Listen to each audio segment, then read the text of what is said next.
She was the most powerful CEO in the tech industry, until masked gunmen stormed her boardroom in broad daylight, ready to take her for ransom. But there was one man they didn't account for.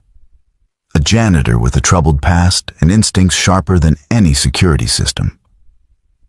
Alec Jennings wasn't supposed to be a hero. He was just a single father working the day shift, trying to keep his head down and his daughter safe.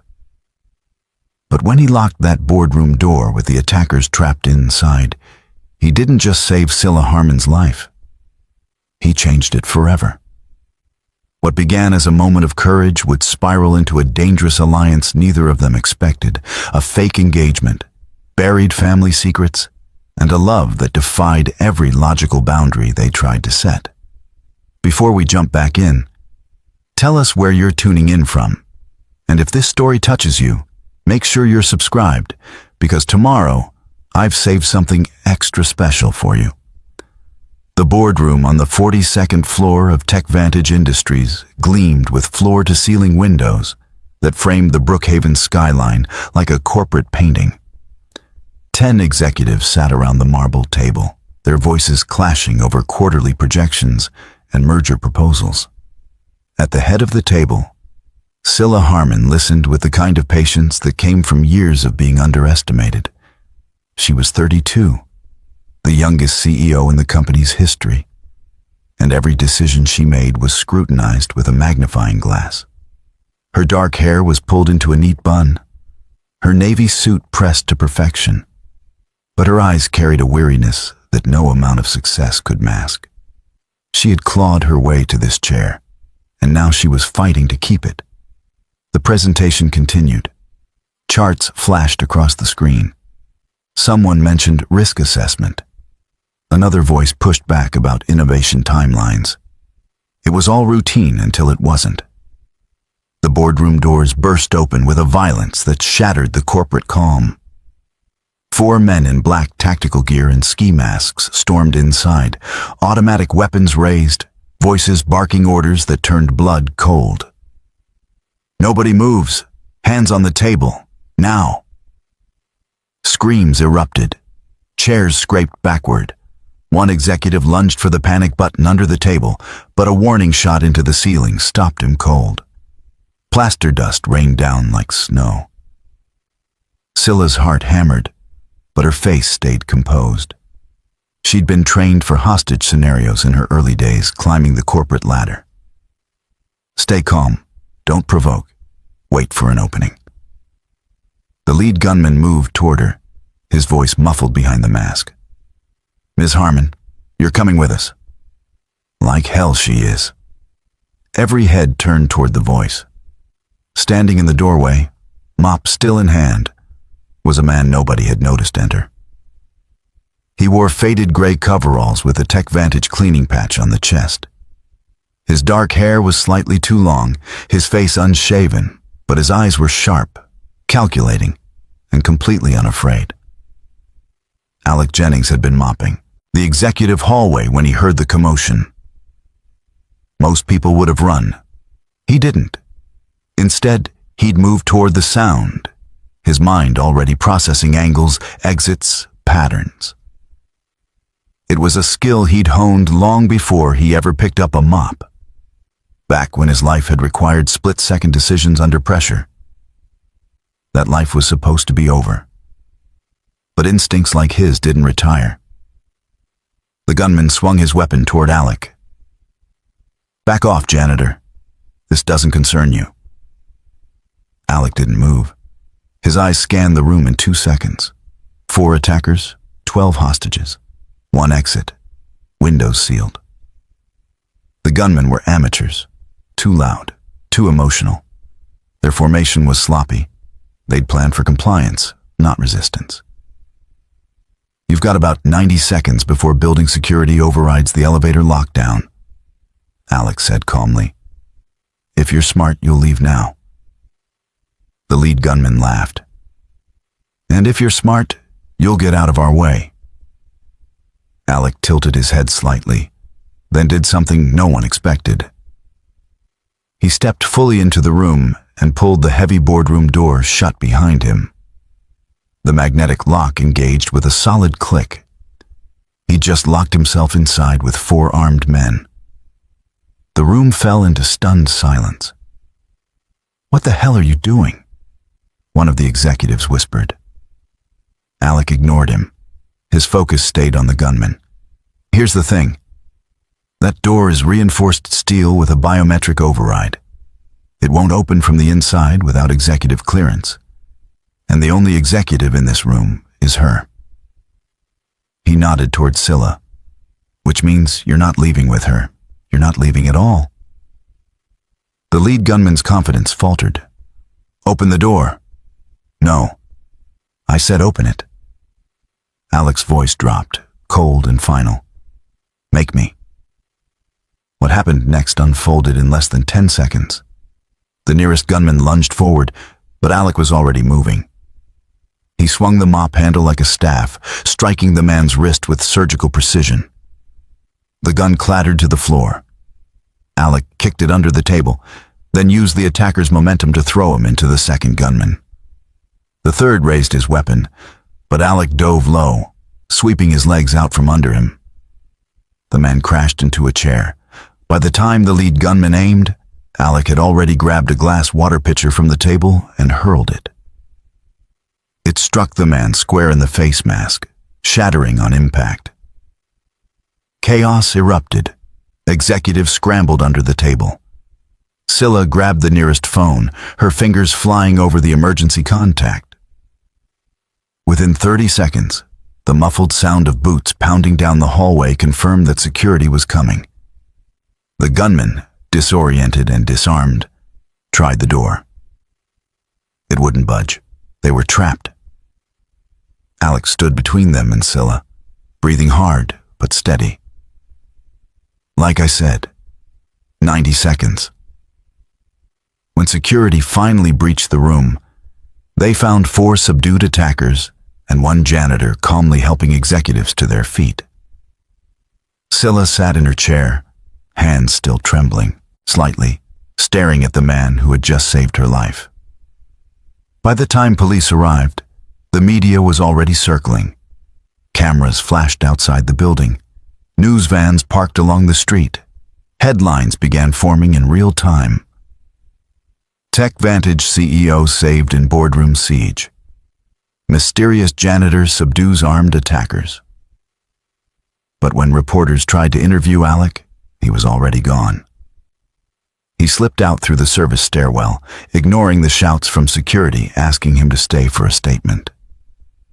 His shift wasn't over, and more importantly, he had somewhere to be. 40 minutes later, Alec walked into Ashwood Pediatric Clinic, still wearing his work coveralls. The waiting room was half empty, fluorescent lights buzzing overhead. He checked in at the desk and sat down, his hands finally starting to shake now that the adrenaline was fading. A nurse called his name. He stood and walked down the narrow hallway to room 7, where a little girl with bright eyes and a beaded bracelet sat on the examination table, swinging her legs. "Daddy?" Lily said, grinning. "You're late." "I know, sweetheart. Sorry. Work got complicated."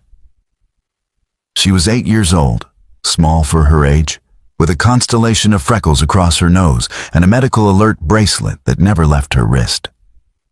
Congenital heart defect. Stage 3. The kind of diagnosis that came with words like surgery, transplant, and limited time. Alec kissed the top of her head and sat beside her as the doctor entered, clipboard in hand. "Mr. Jennings," the doctor said gently, "we got Lily's latest test results." Alec's stomach tightened. "And?" "Her heart function has declined another 6%. We need to move forward with the procedure sooner than we thought, ideally within the next 3 months." Alec nodded slowly, his jaw tight. He'd known this was coming. He just hadn't expected it so soon. "What's the cost?" The doctor hesitated. "With the surgery, hospital stay, and follow-up care, you're looking at around $350,000. Insurance will cover about 40%. Alec did the math in his head. He had $12,000 in savings. He worked 2 jobs. It wasn't enough. It would never be enough. "We'll figure it out," he said quietly, more to himself than anyone else. That night, as Lily slept in their small 2-bedroom apartment in the Ashwood complex, Alec sat at the kitchen table staring at a medical bill he couldn't pay. The TV played softly in the background, and that's when he saw it. His face, blurry security footage from the Tech Vantage building, the headline scrolling beneath, "Hero Janitor's Identity Still Unknown." He turned off the TV and sat in the dark, knowing that anonymity wouldn't last long, knowing that the life he'd built, quiet and small and safe, was about to change in ways he couldn't control. But if it meant keeping Lily alive, he'd face whatever came next. He always did. Scylla Harmon didn't sleep that night. She sat in her corner office long after everyone else had gone home, the city lights glittering below like scattered diamonds. Her hand still trembled when she thought about the cold barrel of a gun pointed at her chest, the certainty in those masked faces that she was leaving with them. And then him, the janitor who'd locked the door and changed everything. She'd replayed the security footage 17 times, watched the way he moved, calculated, precise, like someone who'd done this before. Watched the way he'd positioned himself between her and danger without hesitation. Most people froze in moments like that. He'd run toward it. Her assistant, Chloe Martinez, knocked softly before entering. "You're still here?" "I can't stop thinking about him," Scylla admitted.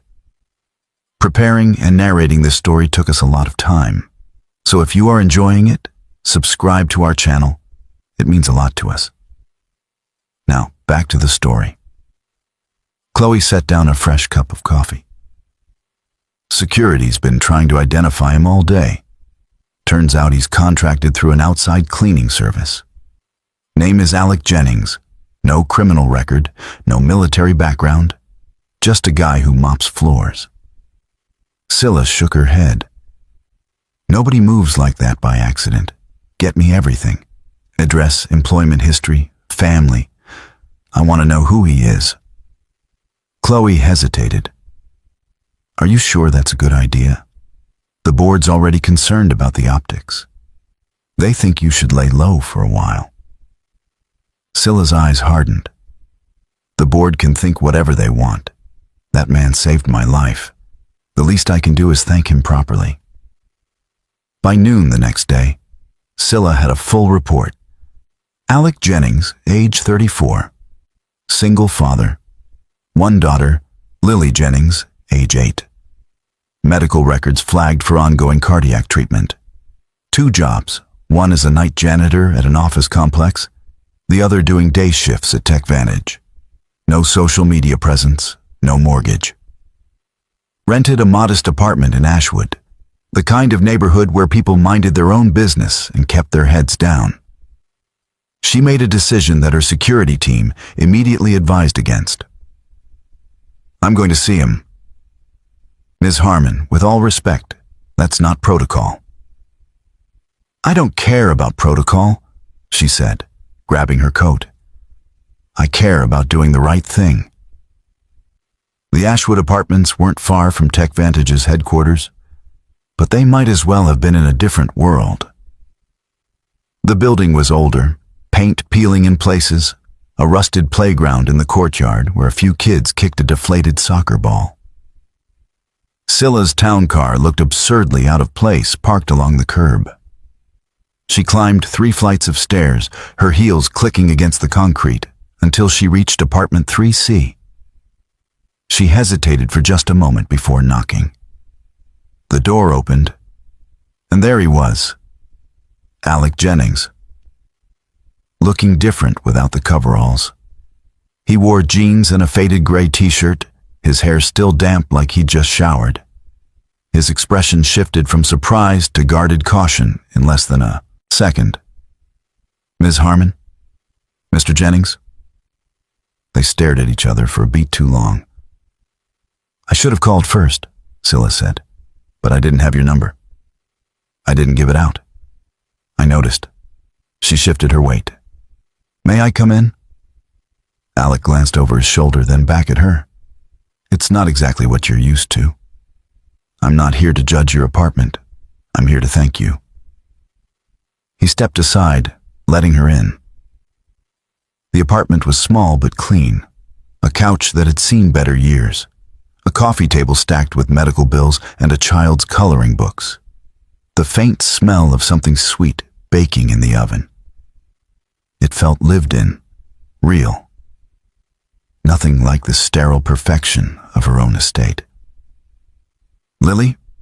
Alec called toward the hallway. We have a guest. A little girl appeared, barefoot, wearing overalls and a pink shirt. Her eyes went wide when she saw Scylla. Are you a princess? Lily asked. Scylla smiled despite herself. No, sweetheart, just a businesswoman. You look like a princess. Alec cleared his throat. Lily, this is Ms. Harmon. She works at the building where I clean. Lily tilted her head. Are you the lady Daddy saved? Scylla's breath caught. She looked at Alec, then back at Lily. Yes, I am. Lily nodded seriously. Daddy's good at saving people. He saved me too. Scylla felt something tighten in her chest. She knelt down to Lily's level. He must be very brave. He is, Lily said proudly. He's the bravest. Alec gently guided Lily back toward her room. Why don't you finish your drawing, sweetheart? I'll be there in a minute. Once she was gone, the air between them shifted.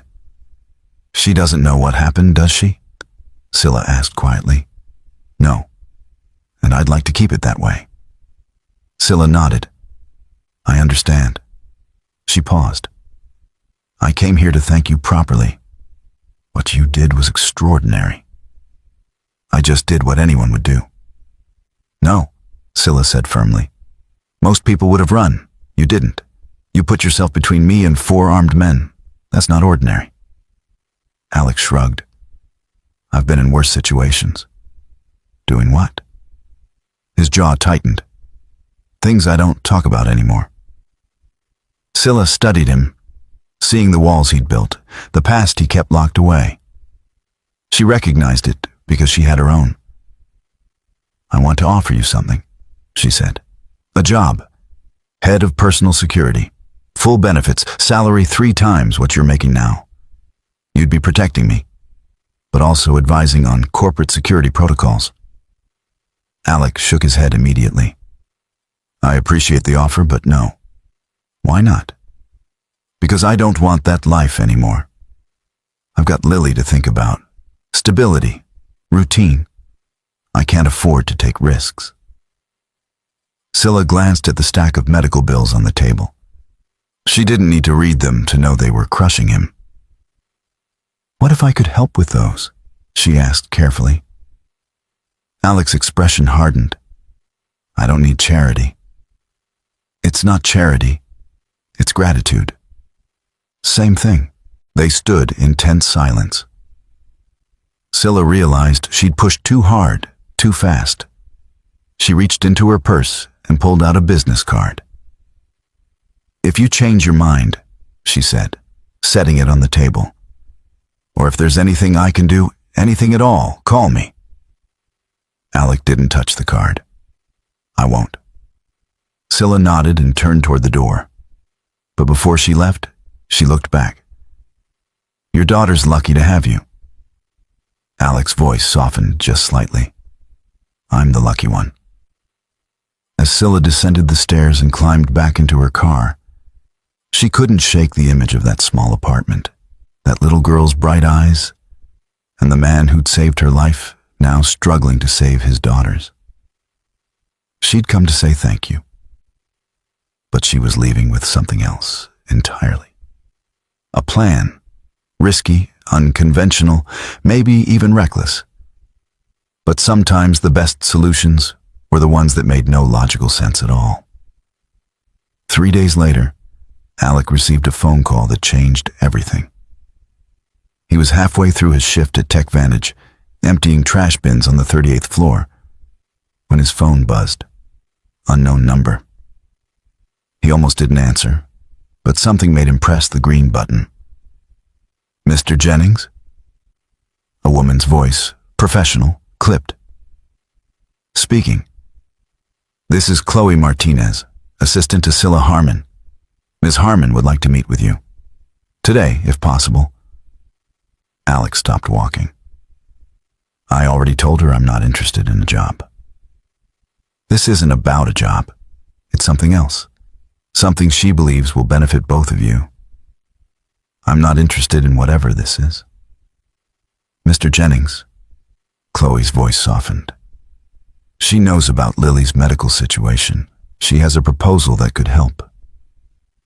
Alex's grip tightened on the phone. How does she know about that? "Ms. Harmon is very thorough. Will you meet with her or not?" He closed his eyes. Every instinct told him to say no. But the stack of bills on his kitchen table, the declining numbers in Lily's test results, the surgery date creeping closer, all of it weighed on him like stones. "When and where?" "Tonight. 7 p.m. Silver Point Estate. A car will pick you up." The line went dead before he could respond. That evening, Alex stood outside his apartment building as a sleek black car pulled up. The driver opened the door without a word. Alec climbed in, feeling like he was stepping into a world he didn't belong to. The drive took 30 minutes, winding through Brookhaven's upscale district until they reached iron gates that opened automatically. The estate beyond was massive, a modern architectural masterpiece of glass and stone that seemed to float above manicured gardens. Scylla was waiting in a private study, floor-to-ceiling bookshelves lining the walls, a fireplace crackling softly. She wore casual clothes, jeans and a cream sweater, but somehow still looked like she commanded boardrooms. "Thank you for coming," she said, gesturing to a leather chair across from her. Alex sat, his posture guarded. "Your assistant said this was important." "It is?" Scylla poured 2 glasses of whiskey, sliding one toward him. He didn't touch it. She sat down, folding her hands. "I'm going to be direct because I think you appreciate that. The board is trying to remove me." Alec raised an eyebrow. "You're the CEO?" "For now. But after the attack, they're questioning my stability, my judgment. They're using it as leverage to push me out in favor of someone more malleable, someone they can control."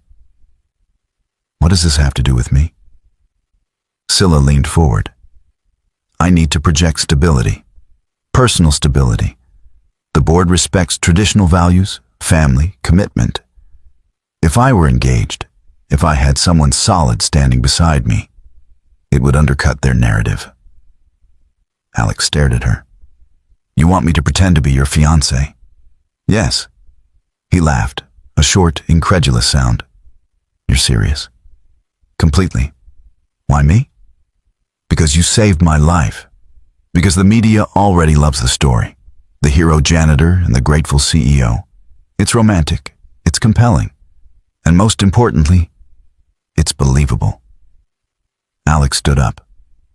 "This is insane." "Is it?" Scylla stood too. "You need money for Lily's surgery. I need someone who won't try to manipulate me or use this for personal gain. We both get what we need." "You're talking about lying to everyone." "I'm talking about a mutually beneficial arrangement. 1 year, public appearances, some social media presence, a few carefully orchestrated moments. After that, we go our separate ways. Clean break." Alex shook his head. "And what do I get out of this besides feeling like a fraud?" Scylla pulled out a folder and handed it to him. $500,000, paid in installments, enough to cover Lily's surgery, her follow-up care, and set up a trust for her future. plus medical benefits through TechVantage's executive plan. The best doctors, the best facilities. Alec opened the folder. The contract inside was dense with legal language, but the numbers were clear. His hands trembled slightly as he read. This is a lot of money. It's what your daughter's life is worth, and it's what my position is worth to me. He looked up at her. Why are you really doing this? Scylla's mask slipped for just a moment, and he saw something raw beneath it. Loneliness, exhaustion, fear. Because I'm tired of fighting alone, she said quietly. Because everyone in my life wants something from me. And I thought maybe, just once, I could make a deal with someone who understood what it's like to protect the person you love most. Alec set the folder down. I have conditions. Name them. Lily comes first, always. Any appearance, any event. If she needs me, I'm gone. No arguments. Agreed. She doesn't know this is fake. As far as she's concerned, this is real. Scylla nodded. I wouldn't want to confuse her. And when this is over, you don't just disappear. She'll get attached. So will I, probably. So we end this gently, maturely, like adults. Of course. Alec looked at the contract again, then at Scylla. She was offering him a lifeline.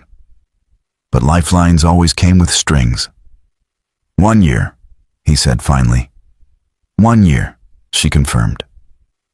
He picked up the pen and signed his name at the bottom of the page. Scylla did the same. When their eyes met again, something unspoken passed between them. A recognition that they were both stepping into dangerous territory. We'll need to make a public announcement, Scylla said. Something organic, a dinner, maybe. Somewhere the media will notice but won't feel staged. I don't do fancy restaurants. Then we'll find somewhere comfortable. Somewhere that feels like us. Alec almost smiled. There is no us. Scylla met his gaze. There will be, at least for the cameras. As Alec left the estate that night, contract in hand, he felt the weight of what he'd just agreed to. He was about to step into a lie that could save his daughter's life. And somewhere deep down, beneath the practicality and the desperation, a small voice whispered that this arrangement might become more complicated than either of them planned. Because the best lies, the ones that fooled everyone, were always the ones that started to feel like truth. The Silver Point estate felt like a museum the first time Alec and Lily walked through its towering front doors. Marble floors stretched endlessly in every direction, their footsteps echoing in ways that made Lily giggle nervously. Crystal chandeliers hung from ceilings so high they seemed to touch the sky. Everything was white, pristine, untouched. Lily clutched her father's hand tighter, her small backpack bouncing against her shoulders. Inside were her 3 favorite books, a stuffed rabbit named Mr. Hopsworth, and the beaded bracelet she'd made in art therapy. Everything that mattered to her fit in one bag. Daddy, she whispered, eyes wide. Is this really where we're going to live? Alec knelt down to her level, his hands on her shoulders.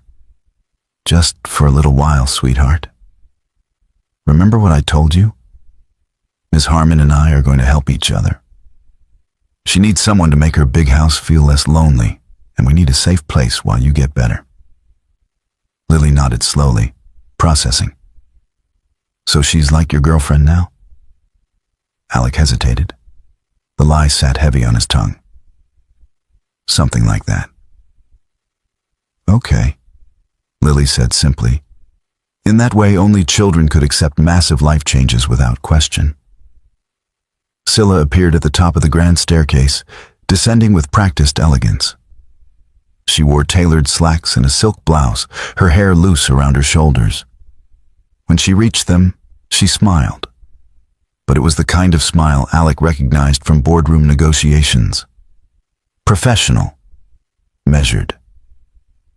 "Welcome," Scylla said warmly, though her eyes betrayed uncertainty.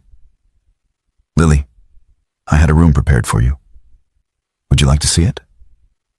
Lily looked up at her father, who nodded encouragingly. "Go ahead, sweetheart." A housekeeper, an older woman named Mrs. Vasquez, stepped forward with a kind smile. "Come with me, little one. I think you're going to love what we've set up." As Lily followed Mrs. Vasquez up the stairs, Alec turned to Scylla. "You didn't have to do all this." "I wanted her to feel comfortable," Scylla said. "This is her home now, too. Temporarily." "Right. Temporarily." An awkward silence settled between them, the weight of their arrangement suddenly very real. Chloe appeared from a side hallway, tablet in hand, ever efficient. "The press release goes out tomorrow morning. I've scheduled a casual photo opportunity at Harbor View Pier on Saturday. Something relaxed, approachable. We'll leak the time to a few key outlets." Alec frowned. "You're staging a candid moment?" "That's how this works," Chloe said matter-of-factly. "Nothing in this world is truly candid anymore." Upstairs, Lily stood frozen in the doorway of her new bedroom. It was 3 times the size of her old room. A 4-poster bed draped in soft lavender fabric sat against one wall. Built-in shelves lined another, empty and waiting to be filled. A reading nook with cushions overlooked the garden. A desk with art supplies already arranged. "Do you like it?" Mrs. Vasquez asked gently. Lily walked slowly inside, running her fingers along the smooth bedspread. "It's really pretty. But—" Lily turned, her eyes suddenly wet. "It doesn't smell like home." Mrs. Vasquez's expression softened. She knelt down. "Then we'll make it smell like home. What does home smell like to you?" Lily thought hard. "Like Daddy's coffee in the morning, and the lavender spray he puts on my pillow, and sometimes like pizza on Fridays." "Well," Mrs. Vasquez said conspiratorially, "I happen to know the kitchen makes excellent pizza, and I have lavender sachets we can put everywhere. As for coffee, your father will be just down the hall." Lily's eyes widened. "He's close?" "Very close. Come, I'll show you." That night, dinner was served in a dining room that could seat 20. Only 3 chairs were used, clustered awkwardly at one end of the long table. Alex sat across from Scylla, with Lily between them, swinging her legs because they didn't quite reach the floor. A chef Alec hadn't met brought out courses he couldn't pronounce. Seared duck with berry reduction. Microgreens he wasn't sure were meant to be eaten. Lily poked at her plate uncertainly. Scylla noticed. "Is something wrong?" "It's just fancy," Lily said politely. "I usually eat chicken nuggets." Alex suppressed a smile. Scylla looked mortified. "I'll speak to the chef," Scylla said quickly. "We can adjust the menu." "You don't have to change everything for us," Alex said. "Actually, I do. This is your home now. It should feel like it." Lily perked up. "Can we have spaghetti tomorrow? Daddy makes really good spaghetti." Scylla looked at Alec, surprised. "You cook?" "When I have time, nothing fancy." "I'd like to try it," Scylla said, and for the first time, her smile reached her eyes. The days that followed were an exercise in culture clash. Alec woke at 5 a.m. out of habit, only to find that the house was still asleep and the coffee maker was a complicated Italian machine that required a manual. He eventually figured it out, but not before Mrs. Vasquez found him in the kitchen looking frustrated. Lily struggled with the vastness of the estate. She got lost twice trying to find the bathroom. The silence unnerved her. She was used to thin walls, neighbors' voices, the constant hum of city life. Here, everything was muffled, distant, controlled. And Scylla, she watched them navigate her world with a mixture of fascination and discomfort. She'd never had a real family inside these walls. Her father had been absent, even when present. Her mother had left when she was 12, chasing a diplomat to Geneva and never looking back. The estate had always been a showpiece, not a home. One evening, Alec found Scylla in her study, staring at financial reports with the kind of intensity that suggested she was avoiding something else. "You don't have to hide in here," he said from the doorway. She looked up, startled. "I'm not hiding. I'm working." "At 9 p.m. on a Thursday? Some of us don't clock out." Alex stepped inside, hands in his pockets. "Lily asked why you don't eat dinner with us anymore." Scylla's expression flickered. "I've been busy. Or uncomfortable." She set down her pen. "I don't know how to do this. The casual family thing. I never learned." "Neither did I," Alec admitted. "I figured it out as I went. Still am." Scylla looked at him, really looked at him. "How do you make it look so easy?" "It's not easy. But Lily's worth the effort. And so are you." The words hung in the air, unplanned and more honest than either of them expected. The next night, Scylla joined them for dinner. This time, Alec cooked. Simple spaghetti with marinara sauce, garlic bread, a salad that Lily helped toss. They ate in the smaller breakfast nook instead of the formal dining room, and the conversation flowed easier. Lily told Scylla about her favorite books. Scylla, surprising herself, shared a story about sneaking into her father's library as a girl and reading business journals because she wasn't allowed novels. Alec watched them, something warm and dangerous growing in his chest. Later, as he tucked Lily into bed, she looked up at him with sleepy eyes. "I like her, Daddy." "Miss Harmon?" "Scylla. She said I could call her that. She's sad, but she's trying not to be. Like you after Mommy." Alec's throat tightened. "She's a little sad, isn't she? But maybe we can make her happy. Like you made me happy." He kissed her forehead. "Maybe we can, sweetheart." Downstairs, Scylla stood in the hallway, having overheard the entire exchange. When Alec emerged from Lily's room, their eyes met. "She's remarkable," Scylla said softly. "She's everything." They stood in the dim hallway, the distance between them somehow feeling smaller than it had days before. "This is going to get complicated, isn't it?" Scylla asked. Alec nodded. "Probably. We should keep boundaries, stay professional." "Agreed." But neither of them moved. And when Scylla finally turned to walk away, Alec noticed she'd left her walls down just a little. Just enough for him to see that beneath the CEO, beneath the designer clothes and the calculated composure, was someone who wanted exactly what he'd built with Lily. A home, a family, someone to come back to. And that realization terrified them both. The east wing of Silver Point Estate was always locked. Alec had noticed it his first week there, but never questioned it. Rich people had their secrets, their private spaces, their boundaries.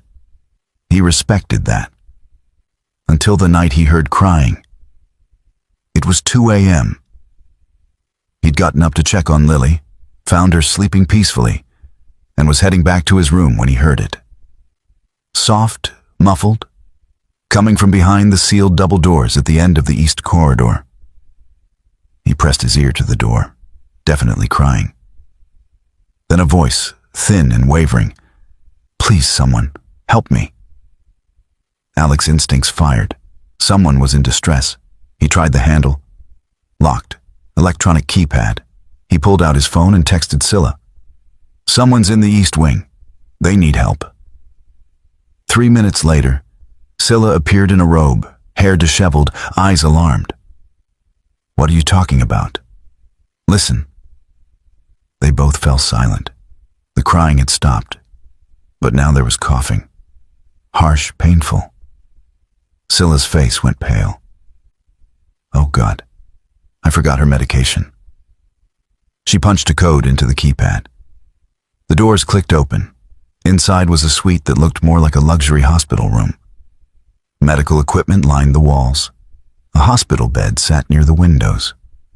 And in it, a frail woman in her 70s, silver hair, sharp eyes that burned with intelligence despite her obvious weakness.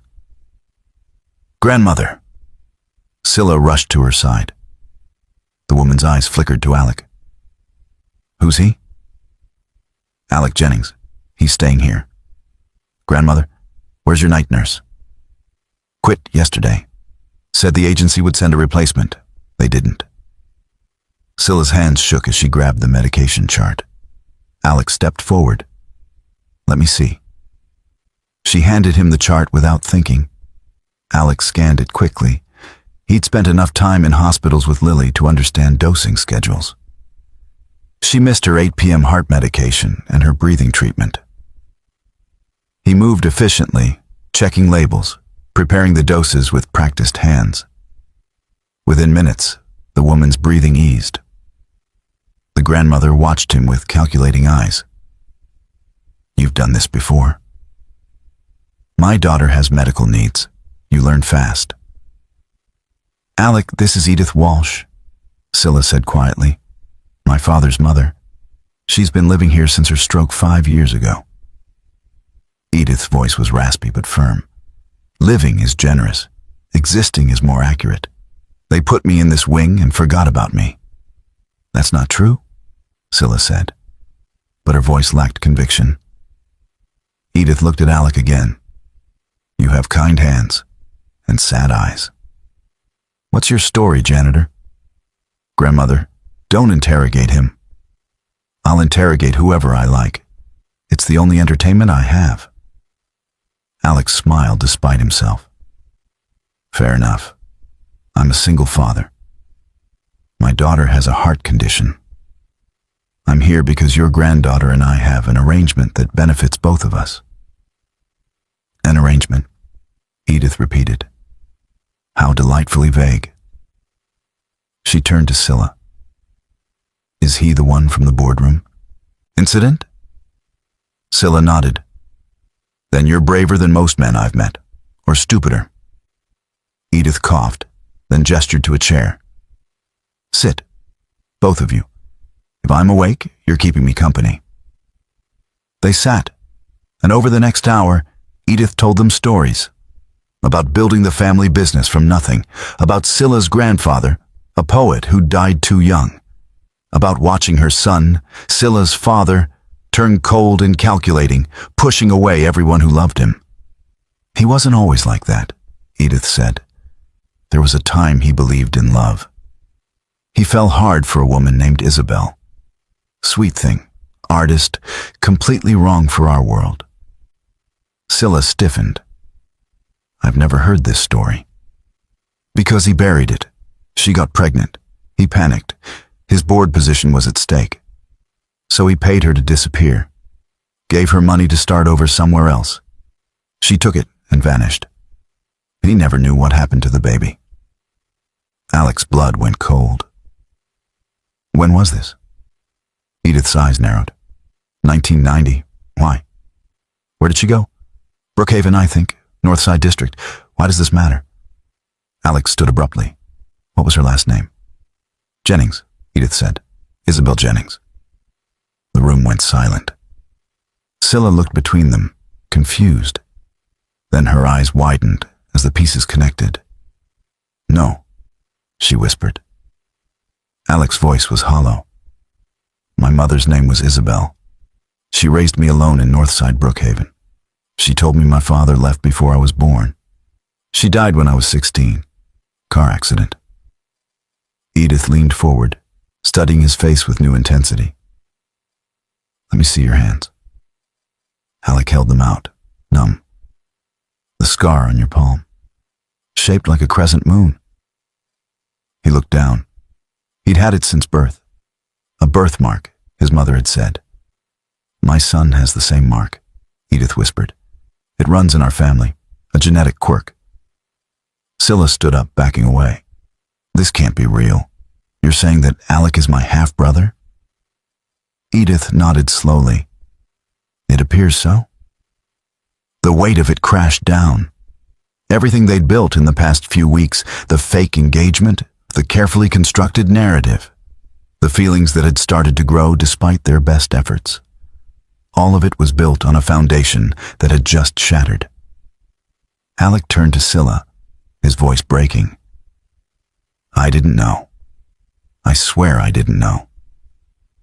I believe you, Scylla said, but her eyes were filling with tears. But it doesn't change what this means. We can't go public now.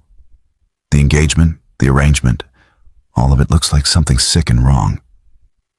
Scylla sank into a chair. The board will destroy us both if this gets out. They'll say I manipulated you, or that you manipulated me for money. Edith's voice cut through their panic. Then don't tell them. They both looked at her. You heard me. Keep the secret for now. The engagement is fake anyway. What difference does it make if you're related? You're not actually getting married.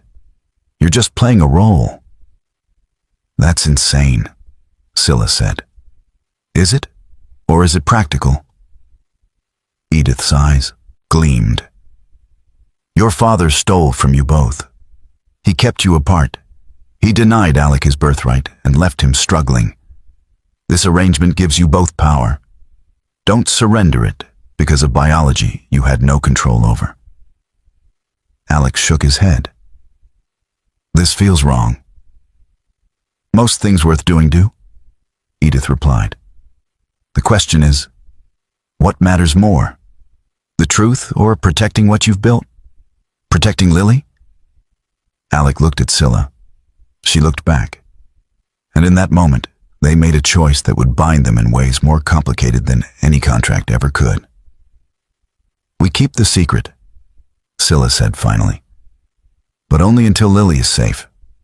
Until the surgery is done and she's recovered. Then we figure out the rest. Alec nodded. Agreed. Edith smiled, satisfied. Good. Now get out of here. I need my beauty sleep. And Alec, you're welcome to visit any time. It's nice to finally meet my grandson. As they walked back through the dark hallways, neither Scylla nor Alec spoke. The silence was heavy with everything they couldn't say. They reached the point where they'd split toward their separate rooms. Alec, Scylla said softly. He turned. I don't know what this makes us anymore, but I don't regret meeting you. Neither do I. They stood there, siblings by blood, strangers by circumstance, bound by a lie that had just become infinitely more complicated. And somewhere deep in the East Wing, Edith Walsh smiled to herself, knowing that secrets had a way of either destroying families or forging them stronger. She'd bet everything on the latter. The charity gala at the Brookhaven Museum of Contemporary Art was exactly the kind of event Scylla normally excelled at. Champagne flowing, networking opportunities at every turn, cameras flashing as donors wrote checks they'd write off on their taxes. She'd worn a midnight blue gown that cost more than most people's monthly rent. Her hair swept up elegantly, diamonds at her throat. But tonight, she felt like she was drowning. Across the room, Alex stood in a borrowed tuxedo that fit surprisingly well, though he kept tugging at the bow tie like it was strangling him. He was talking to a tech investor who'd cornered him with questions about security protocols, clearly fascinated by the janitor who'd become an overnight hero. They hadn't spoken privately since the revelation in Edith's room 3 days ago. Every interaction had been carefully choreographed for public consumption. Smiles, gentle touches, the perfect illusion of a couple in love. But underneath, everything had changed. Chloe appeared at Scylla's elbow. The photographer from Brookhaven Lifestyle wants a photo of you two by the sculpture garden. Perfect lighting, very romantic. Scylla forced a smile. Of course. She crossed the room to Alec, slipping her hand into his. His fingers tightened automatically, the gesture so natural now that it scared her. They walked through the glass doors into the garden, where modern sculptures caught the moonlight and fairy lights hung from trees like captured stars. The photographer positioned them, murmuring directions. Alec's hand found the small of Scylla's back. She leaned into him, her head tilting toward his shoulder. To anyone watching, they were perfect. The camera flashed once, twice, 3 times. Beautiful, the photographer said. Just one more. Maybe look at each other. They turned, eyes meeting. And for a moment, something raw passed between them. Not romance, not attraction, but recognition.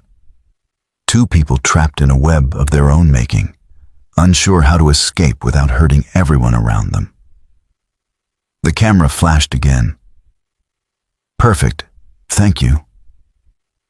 As the photographer walked away, they stayed frozen in position, neither quite ready to let go. We need to talk, Alex said quietly. Not here. Then where? We can't keep avoiding this. Scylla glanced around. The West Terrace. 10 minutes. Say you're getting air. She walked away before he could respond, her composure never cracking. 10 minutes later, they stood on an empty terrace overlooking the city. The party noise was muted behind thick glass doors. The air was cool, carrying the scent of night-blooming jasmine.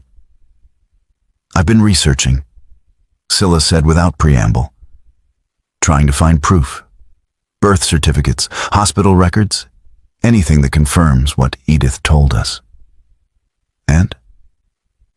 My father was very thorough about erasing his mistakes. But I found bank records. A single payment to an Isabel Jennings in 1990.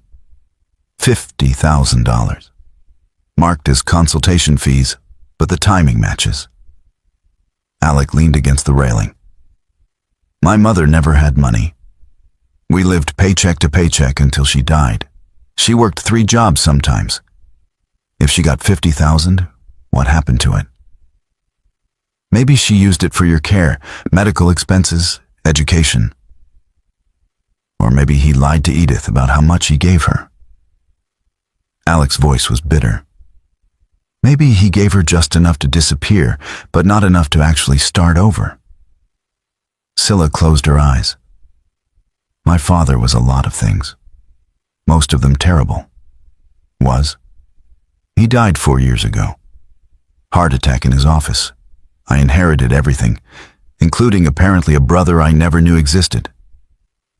They stood in silence, the weight of their shared father pressing down like atmosphere.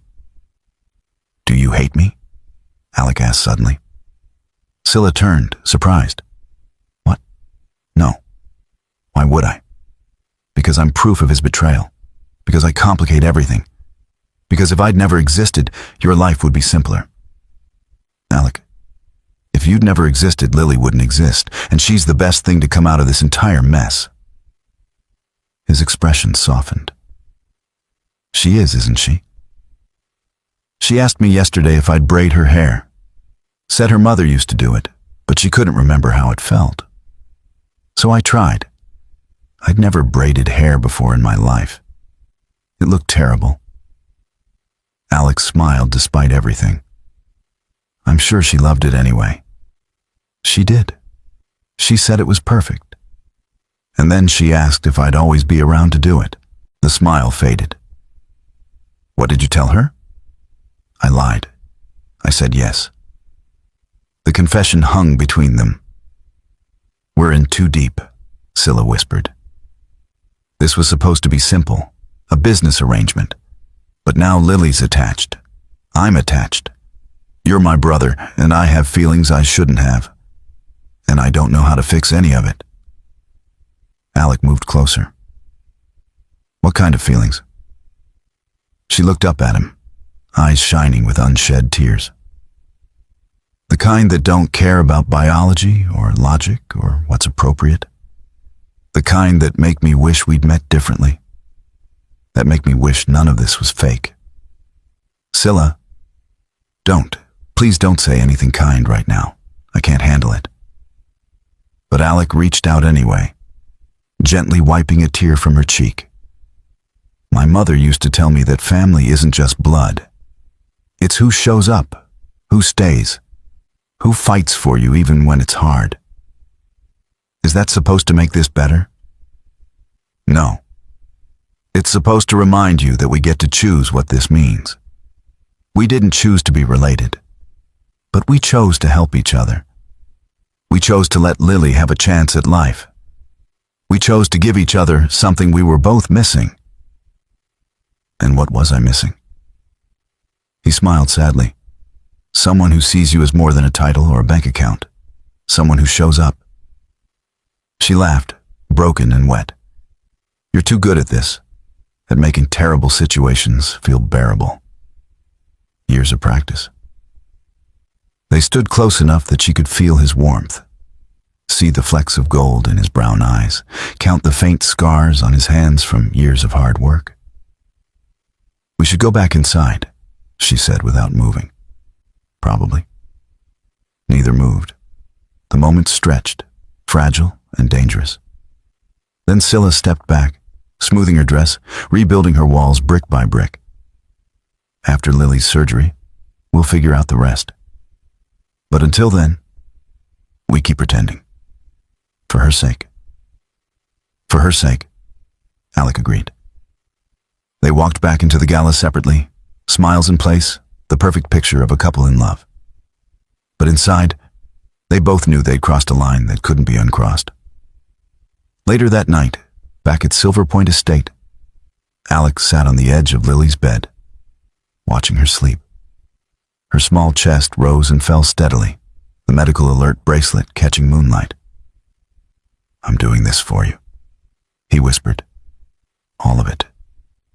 But I don't know if I'm doing the right thing anymore. In her room down the hall, Scylla sat at her desk, staring at a photo she'd found earlier. Her father, young and smiling, standing beside a woman with kind eyes and dark hair. Isabel Jennings, Alec's mother, her father's first love.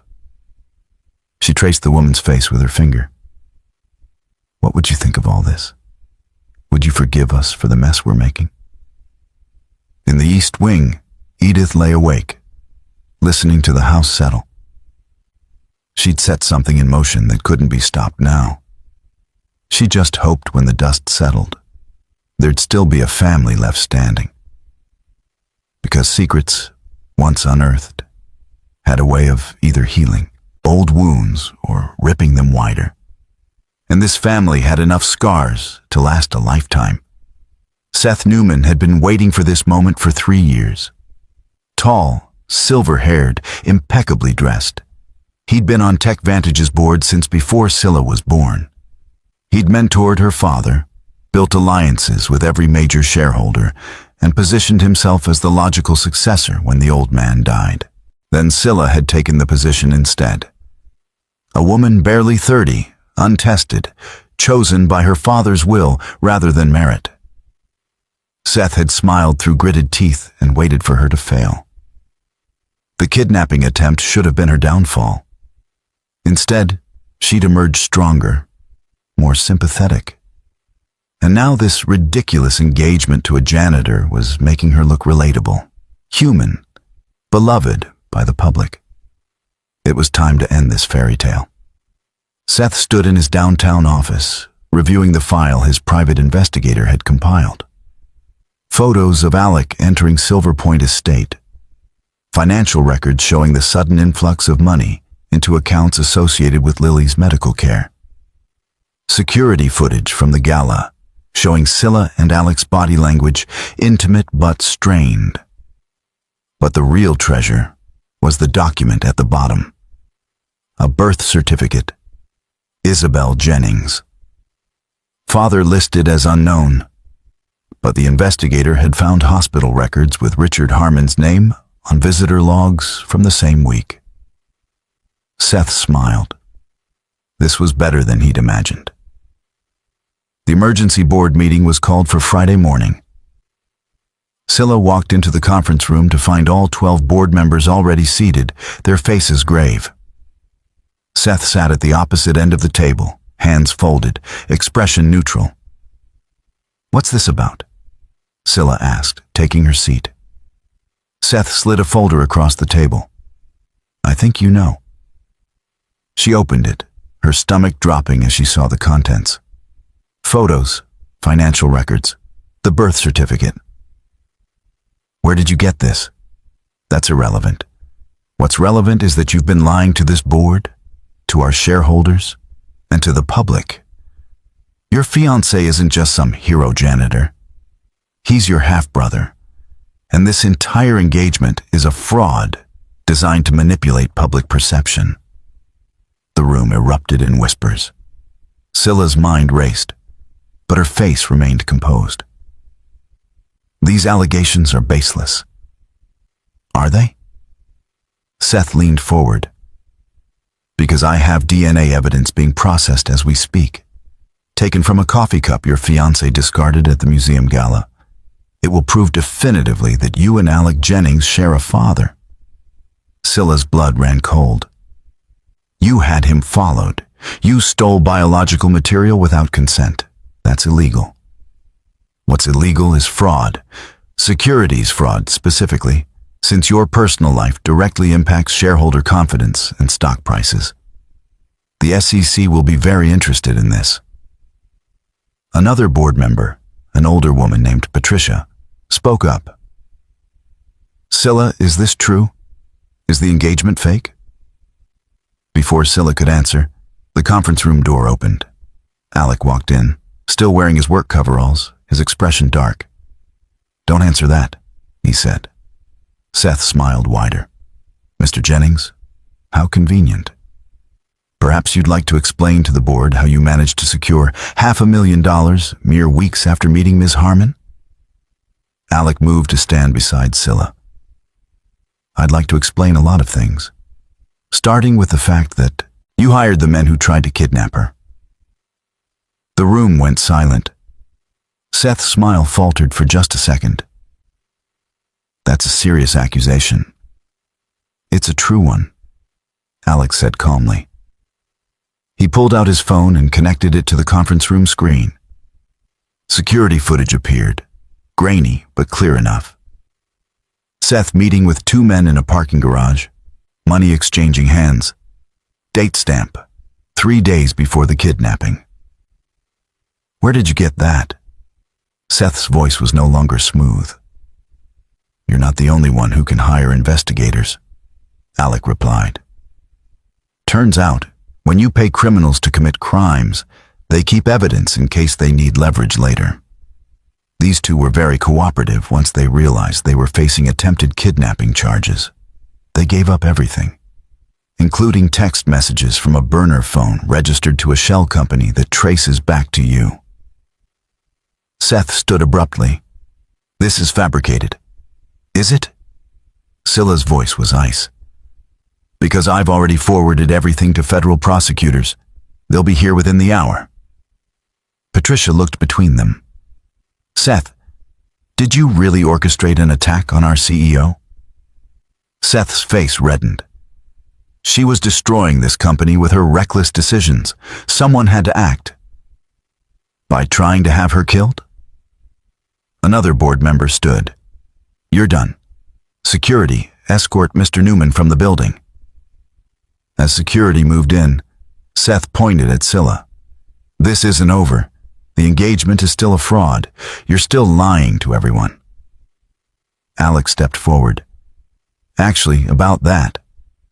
He looked at Scylla. "Tell them the truth." She met his eyes, seeing something there she hadn't expected. Permission. Trust. "The engagement started as an arrangement," Scylla said slowly. "I needed stability. Alec needed resources for his daughter's medical care. But somewhere along the way, it stopped being fake." The room shifted uncomfortably. "And yes," she continued, "we recently discovered we share a biological father. a man who abandoned Alex's mother and denied his existence. But that doesn't change what we've built. It doesn't change that Alex saved my life, that his daughter has become family to me, or that I've fallen in love with a man I never expected to meet. Seth laughed bitterly as security grabbed his arms. You're admitting to everything. You'll never survive this. Scylla stood tall. Maybe not. But I'll survive it honestly. Which is more than you can say. As Seth was dragged from the room, the board sat in stunned silence. Finally, Patricia spoke. We need time to process this. All of it. We'll reconvene Monday to discuss next steps. Scylla nodded. Understood. As the room emptied, she and Alex stood alone, the weight of what they'd just done settling over them. Did you mean it? Alec asked quietly. Which part? The part about falling in love. She turned to him. Every word. Did you mean it when you gave me permission to tell the truth? I'm tired of lying, especially about things that matter. They stood, close, the space between them charged with everything unsaid. We might lose everything, Scylla whispered.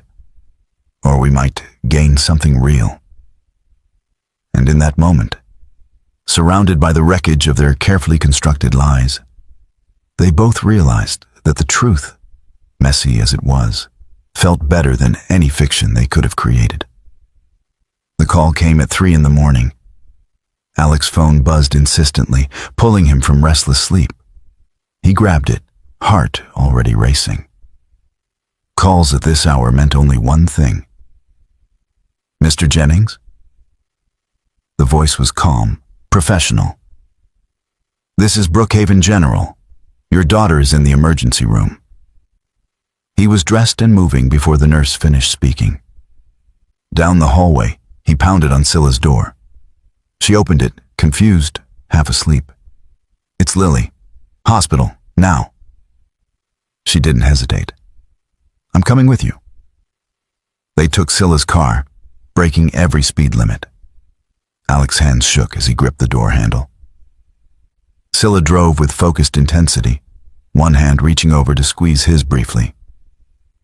She's going to be okay, Scylla said. You don't know that. I know she's strong, like her father. At the hospital, they found Lily in a curtained area, small and pale against white sheets, oxygen mask over her face. Mrs. Vasquez sat beside her, holding her hand, tears streaming down her face. I'm so sorry, Mrs. Vasquez sobbed. She said she felt dizzy, then she collapsed. I called the ambulance immediately. Alec moved to Lily's side, taking her free hand. I'm here, sweetheart. Daddy's here. Lily's eyes fluttered open. Daddy, my heart feels funny. A doctor entered, young, serious. Mr. Jennings? I'm Dr. Patterson. Lily's in acute heart failure. The damage has progressed faster than we anticipated. She needs surgery within 48 hours or we'll lose the window entirely. Alec felt the world tilt. 48 hours? You said we had months. Her condition deteriorated rapidly. Sometimes that happens. We've already contacted the surgical team. They can operate Monday morning if we can get her stabilized. Then stabilize her. Do whatever it takes. Dr. Patterson's expression softened. Mr. Jennings, I need to be clear. This surgery is high risk. There's a 30% chance of complications. But without it, she has no chance at all. Alec looked at Lily, his brave, beautiful daughter who'd never complained, never asked why her life was harder than other kids, who made bracelets for nurses and sang to herself during treatments. Do the surgery, he said. The next 36 hours blurred together. Lily was moved to ICU for monitoring. Alec refused to leave her side. Scylla brought him coffee, food he didn't eat, clean clothes he barely noticed. She sat with him through the long silences, asking nothing, just present. On the second night, With Lily finally sleeping soundly under medication, Scylla found Alec in the family waiting room, staring at nothing. "You should rest," she said softly. "I can't. Every time I close my eyes, I see her dying. I see myself failing her." Scylla sat beside him. "You haven't failed her. You fought for her every single day. It's not enough. It's never enough." His voice broke. "I thought I had time. I thought the arrangement with you would give us time. But time isn't something you can buy."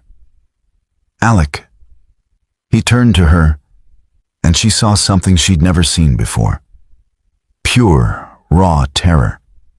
The kind that came from loving someone so much that losing them would destroy you. "I can't lose her," he whispered.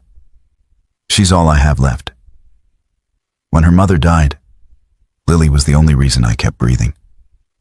If she goes, I don't know who I am anymore." Scylla reached for his hand.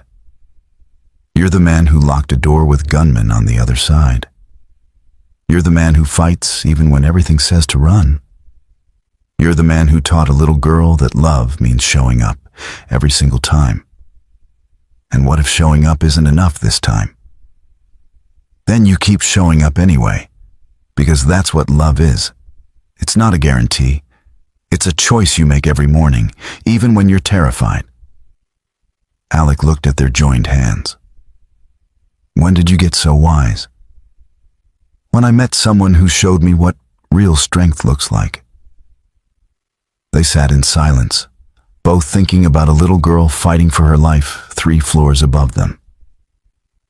"I need to tell you something," Alex said finally. "Something I should have said weeks ago." "What?" "That night in the boardroom, when I locked the door, I didn't do it because I was brave. I did it because the thought of you dying, of someone taking you away, was unbearable. I didn't even know you, but something in me recognized something in you." Scylla's breath caught. "Alec, I know we're complicated. I know the biology makes this impossible, but I don't care anymore. Whatever we are, siblings, partners, something else entirely, I need you to know that you matter to me. You've made my life bigger, and Lily's life richer, and I wouldn't undo any of it, even knowing how it ends." Scylla felt tears sliding down her cheeks. "It doesn't have to end, doesn't it? The board is going to force you out. The public knows the truth. We can't keep pretending." "Then we stop pretending," she said fiercely. "We figure out what this is, what we are, and we build something real. Something that doesn't care about DNA or board approval or public opinion. Something just for us." Alex studied her face. "What are you saying?" "I'm saying that family is complicated. That love doesn't follow rules. That maybe we get to choose what we mean to each other instead of letting biology or society decide." "Scylla, people will never understand this. I don't care about people. I care about you and Lily and building something that matters." Before he could respond, Dr. Patterson appeared in the doorway. "Mr. Jennings, we're moving Lily into pre-op. The surgery is scheduled for 6 a.m. You can see her now." They stood together and walked to Lily's room. She was awake, groggy, but smiling when she saw them. "Hey, Daddy. Hey, Scylla." Alec kissed her forehead. "Hey, sweetheart. How are you feeling?" "Sleepy, but ready. The doctor said after this, my heart will work better." "That's right." Lily looked at Scylla. "Will you be here when I wake up?" Scylla's voice was thick with emotion. "I promise." "Good. Because I had a dream that we were all together. You, me, and Daddy. And we were happy. Like a real family." Alec and Scylla exchanged glances. "That sounds like a beautiful dream," Alec said. "It wasn't a dream," Lily said seriously. "It was real. I could feel it." As they wheeled her away toward surgery, Alec gripped Scylla's hand so hard it hurt, and neither of them let go. The surgery took 7 hours. Alec wore a path in the waiting room carpet, unable to sit, unable to think about anything except Lily's small body on an operating table. Surgeons working to repair what had been broken since birth. Scylla stayed with him the entire time. When press gathered outside the hospital, she had security handle it. When board members called demanding meetings, she ignored them. Nothing mattered except the little girl fighting for her life. At hour 6, Edith arrived in a wheelchair, pushed by a private nurse. "I'm not missing this," she said firmly. Finally, Dr. Patterson emerged, still in surgical scrubs, mask pulled down. His expression was carefully neutral. "The surgery was successful," he said, and Alec nearly collapsed with relief. "We repaired the defect and reinforced the damaged tissue. She came through beautifully. She's in recovery now. Can I see her?" "Soon. She needs another hour in post-op, then we'll move her to ICU. But Mr. Jennings, she's going to be okay. The repair looks excellent." As the doctor walked away, Alec sank into a chair, his entire body shaking. Scylla wrapped her arms around him, and he buried his face in her shoulder, finally letting himself feel everything he'd been holding back. By the time they allowed him into recovery, Lily was awake, her smile drowsy but real. "Hey, Daddy." "Hey, sweetheart. You did it. Did you wait the whole time?" "Every second." "That's a long time to wait." "You're worth it." 3 days later, with Lily stable and recovering, the real reckoning began. The board called an emergency shareholder meeting. The press had been circling for days, the story too big to ignore.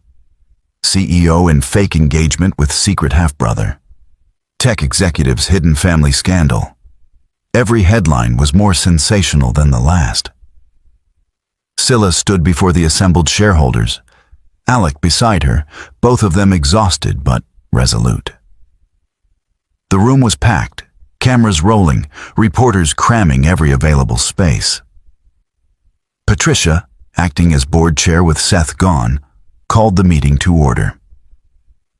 "Ms. Harmon, you have the floor." Scylla stepped forward. She'd prepared a speech, carefully worded legal statements designed to minimize damage. But looking out at the faces, some sympathetic, some hostile, most just confused, she abandoned it entirely. "I'm not going to stand here and spin this," she said. "The truth is messy and complicated and doesn't fit into sound bites. But you deserve to hear it anyway." She took a breath. 6 weeks ago, masked gunmen tried to kidnap me. Alec Jennings, a janitor working in our building, stopped them. He locked the door and put himself between me and people with guns. He saved my life without thinking about credit or reward. Shortly after, I made him an offer. A fake engagement in exchange for money to pay for his daughter's medical care. It was transactional. Cold. Exactly the kind of calculated move this board has always respected when men do it. A few uncomfortable shifts in the audience. Then we discovered something neither of us knew. We share a father. My father, who abandoned Alec's mother, paid her to disappear and pretended his son didn't exist. That makes what we've built complicated. Maybe inappropriate by traditional standards. But it doesn't make it wrong. Alec stepped forward. "I never wanted to be part of this world. I wanted to work my jobs, raise my daughter, and stay invisible. But Scylla gave me something I couldn't find anywhere else. Hope. A chance to save Lily's life. And in the process, she became family. Not because of biology, but because of choice." Scylla continued. "I'm not asking you to understand our relationship. I'm not even sure we understand it yet. But I am asking you to judge me on my work. TechVantage's stock is up 30% since I took over. We've launched 3 successful products. Our employee satisfaction scores are the highest in company history. That's what should matter. A shareholder stood. But you lied to us. To everyone. I did, Scylla admitted. And I'm sorry for that. The engagement started as a lie. But the feelings that developed were real. The family we've built is real. Lily is real, and she almost died this week while we were all worried about optics and stock prices. The room fell silent. So, here's what I'm proposing, Scylla said. Give me 6 months. Judge me on results, not headlines. If at the end of that time you still want me gone, I'll step down. But I'll do it on my terms, not because of a scandal orchestrated by a man who tried to have me killed. Patricia looked around the room. All those in favor of Ms. Harmon's proposal? Hands rose slowly. Not all of them, but enough. Motion carries. Ms. Harmon, you have 6 months. As the meeting adjourned, reporters swarmed. Cameras flashed, questions shouted from every direction. Alec took Scylla's hand, and together they walked through the chaos, heads high. Outside, the afternoon sun was warm. Scylla breathed deeply, feeling lighter than she had in weeks. That was either brilliant or career suicide, she said. Probably both, Alec agreed. She looked at him. No regrets? Not one. They drove back to the hospital together, where Lily was waiting, getting stronger every day. As they walked through the pediatric ward, nurses smiled at them. Other families nodded in recognition. In Lily's room, they found her sitting up, drawing a picture. She looked up, beaming. You're back. Look what I made. It was a drawing of 3 people holding hands under a rainbow. Labels underneath. Daddy, Scylla, me. We're a family now, right? Lily asked. Like officially? Alec looked at Scylla. She looked back, and without speaking, they both understood. Yes, sweetheart, Alec said. Officially? Lily grinned. Good, because I already told the nurses you're my mom now, Scylla. Hope that's okay. Scylla felt tears spring to her eyes. It's more than okay. And as they sat together in that hospital room, the 3 of them, something shifted. Not perfect, not traditional, but real. A family built not by blood alone, but by choice, by sacrifice, by showing up when it mattered most. 6 months later, Lily stood in the middle of what used to be an abandoned warehouse in the North Side district, spinning in circles with her arms out wide. It's huge. Daddy, look how huge it is. Alex smiled, surveying the space with satisfaction. Exposed brick walls, high ceilings with skylights, concrete floors waiting to be finished. It smelled like sawdust and possibility. What do you think? Scylla asked, coming up beside him, hard hat perched on her head. I think it's perfect. The Jennings Foundation Center had been Scylla's idea. A community space offering free services, basic home repairs, educational workshops, medical resource navigation, legal aid clinics. A place where people who'd been forgotten could find help without judgment. Alec would run it.